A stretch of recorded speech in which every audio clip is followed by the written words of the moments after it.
the Delegates Lounge. Pull up a chair. I'm Alex Tarquinio, a journalist based at the United Nations here in New York City, and your MC for this podcast, featuring some of the most influential minds in the world today. Settle in for some riveting tete-a-tete, available wherever you listen to podcasts.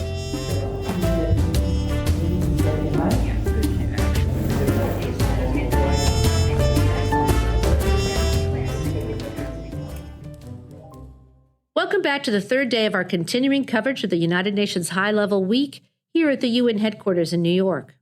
At the Delegates Lounge, we're interviewing foreign ministers and senior diplomats during the General Assembly Week, the focal point of global diplomacy every September. Today, we're delighted to share our exclusive interview with the Minister of Foreign Affairs of the Republic of Finland, Elina Valtonen. She became the Nordic nation's foreign minister in June of last year. Minister Valtonen has a background in high finance, having worked for a decade in investment banking at the Royal Bank of Scotland. As it happens, I spent a good part of my career as a financial journalist interviewing investment bankers. So naturally, our conversation delved into the persistent calls, especially by the Global South, to reform the global financial structure. That was a big part of the Pact for the Future, a grand policy document approved by consensus in the General Assembly this week. We also spoke about the economic bite of sanctions in Russia, the challenges of tackling the growing number of conflicts around the world, and the historical importance of Finland joining NATO.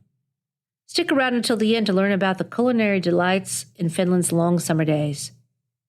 Here's our conversation.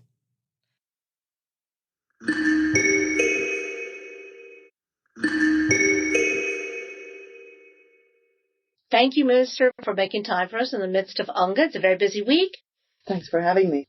I wanted to jump right in on the Pact for the Future, which was passed by consensus on Sunday. There are some provisions in there, which, of course, the Global South is very interested in financial reform. And as you do have a background in high finance, I wanted to ask your opinion of this. It's obviously easier said than done, but what do you think of the provisions in the Pact about reforming the global financial structure? I think the initiative of reforming the financial structure is very good and welcome. I think we should be combining two things for the future. First of all, access to funding, which needs to be there for all sorts of businesses, even the smaller ones in developing countries, which is not always the case. And in those cases where it unfortunately does not happen through, say, regulated banks or financial institutions, then it can be that people are misled or they are even misused. And unfortunately, this not only applies to smaller enterprises, but even to governments who are forced to borrow at conditions which are not acceptable from a sort of certainly not the Western point of view, but neither from say UN Charter point of view, because in some cases these governments even lose their sovereignty or parts of it. So that would be that. So there needs to be mutual respect for the access, but also for the UN Charter at the same time, and those values that we hold dear globally. And at the same time, we of course need to make room for market-based solutions, so that we really do have the volume which is needed to providing funding to actors in the developing South in sufficient amounts, because there's no way that we would have enough capital if it was only state-sponsored. So we need to find solutions which combine both private and public capital, and especially when making use of private capital, it could be so that, say, UN institutions or governments willing to do so take a little bit of the risk away, which incentivizes private financial institutions to lend under better conditions to those in need. And you do think the commitments made in the Pact for the Future will help lead to more of these public-private partnerships that invest in the Global South? Yes, there are some very good ideas in this regard. And also what is also, of course, very important if we talk about the government level is that that we also assist those countries to set up a functioning tax collection system, because and independent of the level of the tax. But the point is that the system needs to be transparent. It needs to be non-discriminatory to everybody. And of course, the more the government is able to collect funds, the better also the credit worthiness, which also helps in accessing capital. Well, I've heard also that, many global south countries actually are quite innovative on finance. And in some cases, that's by necessity. People use their mobile phones, for example, to exchange money because maybe they don't have a full banking system or they live in a remote area. So are there things we can learn, perhaps, working with the global south? There's definitely a lot we can learn, and especially the innovativeness and the flexibility to, adjust in sometimes also difficult conditions. I think that's a remarkable trait in human beings. Yeah. Now, there's another financial aspect, which is, of course, sanctions. And I wanted to ask your opinion as someone with a financial background about the sanctions, particularly on Russia, since the full-scale invasion of Ukraine, how they're working. There's some concern they are finding, of course, workarounds, sort of dual-use products. But on the other hand, there's also the dramatic increase in interest rates by the Russian central bank. A lot of that is, of course, to suppress inflation, very high inflation. But the Russian central banker, Elvira Nabiullina, sort of implied that sanctions might be having an impact. Do you believe sanctions are having an impact both on Russian inflation and the high interest rates there? Absolutely do the sanctions have an impact, and nobody ever believed that they are 100% bulletproof. That's never been the case in global history, and neither is it now. And of course, it is the duty of us, the sanctioning countries, also to find ways to fill the loopholes, and that's constant work we are occupied with. But at the same time, even if and when, which is completely the truth, Russia has been able to circumvent some of the sanctions, even to the extent that we are not so happy with it, they still have to pay a premium for that.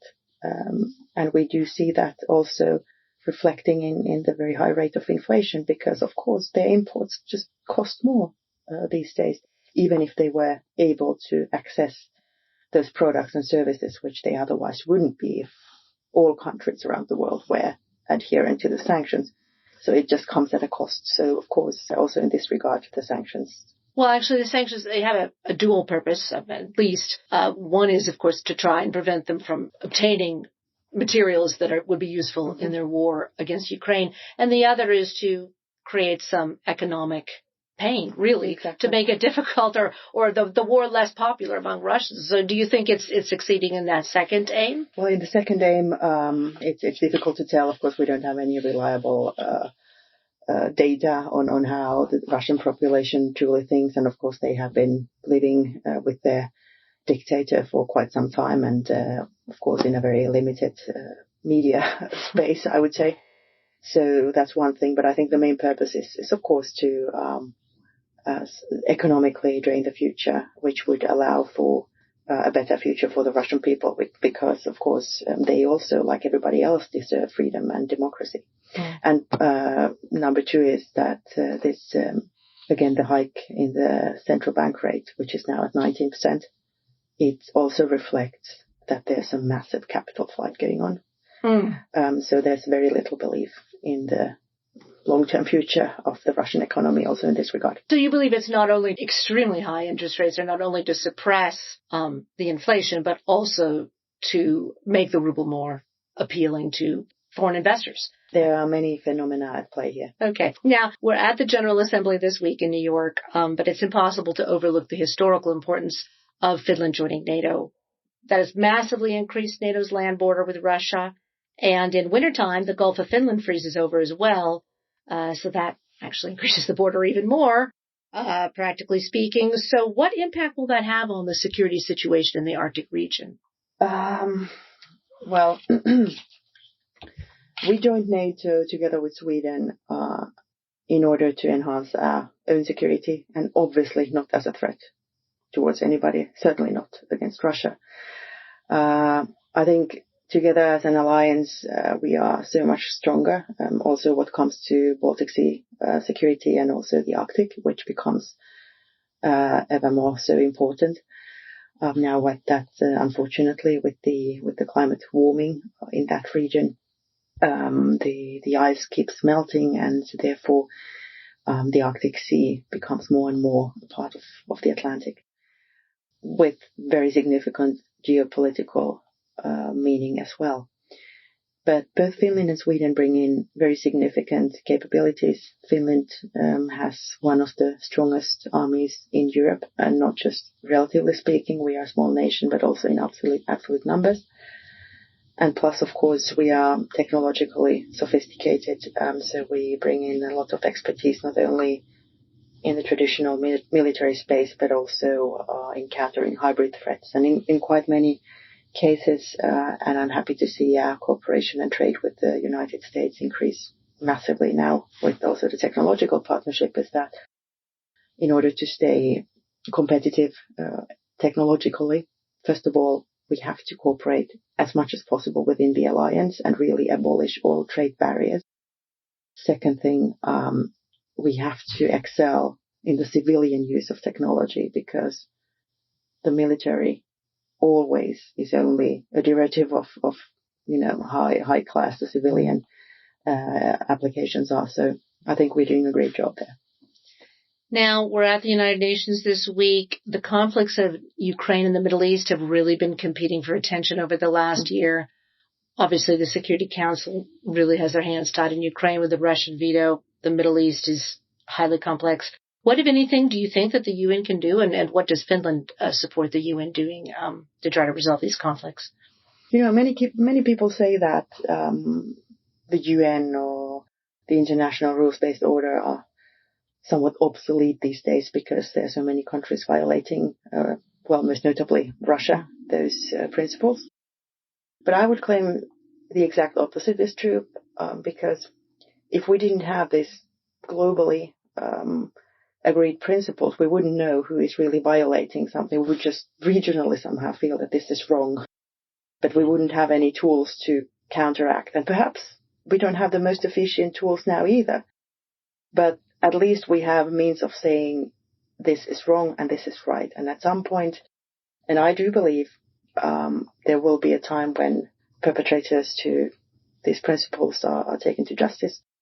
And more people, by the day even, are able to live their lives according to these principles in freedom and according to the human rights. Okay, well, finally, we're ending all of our interviews with ministers and diplomats this week with a fun question about the cuisine from your country. If you could share one of the favorite items that you think represents the cuisine from your country that you'd like to share with people from various cultures of the United Nations. Well, I think at this stage I would have to say that my favorite dish is a carrot pie, which my daughter bakes. Not sure whether that's so fantastically traditionally Finnish, but at least she makes her Finnish version of it. But very Finnish is fresh berries, say strawberries and blueberries, because of the very, very long days in the summer. Well, we have a short summer in comparison, but we have almost 20 hours of sunlight during the day. It makes those berries, especially the wild ones, very, very tasty. When I give those berries to my foreign friends, they're like, well, either this tastes like childhood or... Do you prepare them in some way, or you just... You don't have to prepare them. Well, a traditional dish from berries is you just put the berries and pour some milk on it and perhaps some sugar, but typically you don't even need the sugar, but because they're so sweet. Well, I know your time is very pressed here this week, but thank you for making time for us. Thank you so much. And that's it from the Delegates Lounge. We'd like to thank our esteemed guests who've graciously allowed us to share their hard-earned insights into what really matters. And then there's you, our listeners, who we hope are sufficiently edified to clamour for more of the same. Do drop in for a weekly episode on Thursday or from time to time if we're on the road for special events, in which case there'll be a bonus episode. Subscribe wherever you listen to podcasts. And if you like what you've heard, please take a moment to rate or review the show, as it helps others who share your abiding interest in world affairs to find their way to the Delegates Lounge. You can connect with us on many popular social media platforms or reach out to us directly at info@thedelegateslounge.com. We're a small team, so we can't respond to every message, but we will read them. Our show this week was written and produced by the host and by yours truly, executive producer Frank Radford. Until next time, keep calm and curious.